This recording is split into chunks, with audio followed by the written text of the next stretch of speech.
છોટે શું કરે છે? અરે બડે, કાલે તો 8માનું છેલ્લું પેપર છે, એની જ તૈયારી કરું. છોટે એ બધું તો ઠીક, તો હું મોટો થઈને શું બની છે ક્યારે વિચાર્યું છે તે? ये बड़ी अच्छी बात कही आप. હા, હું 10 પછી 11-12 સાયન્સ લઈને ભારતની ટોપ આઈઆઈટીસ કે એમ્સમાં એડમિશન લેવાનો છું. ભાઈ અઘરું આવશે મજા યાર.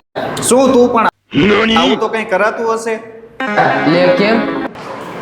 ચાલ મારી સાથે, હું તને સમજાવું. જો મારો એક મિત્ર છે ને લક્ષ્ય, એ અત્યારે આઈઆઈટી રૂરકીમાં ભણે છે. અરે વાહ. તેનું એવું કેવું છે કે 10માંથી 6-7 વિદ્યાર્થીઓ તો એવા નીકળે છે કે જે આઈઆઈટીની તૈયારી ધોરણ 9-10 થી જ શરૂ કરેલી હતી. અરે આવી તૈયારી તો બહુ ખોટી હશે અને ખાલી મેટ્રો સિટીમાં જ થતી હશે. જામનગરમાં તો ક્યાં આવું થાય જ છે.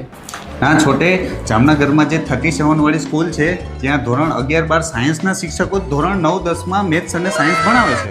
અરે વાહ, તો તમારે ત્યાં જ એડમિશન લેવું છે. સ્કૂલનું નામ તો કે? એ સ્કૂલનું નામ છે સંઘર્ષ સાયન્સ સ્કૂલ.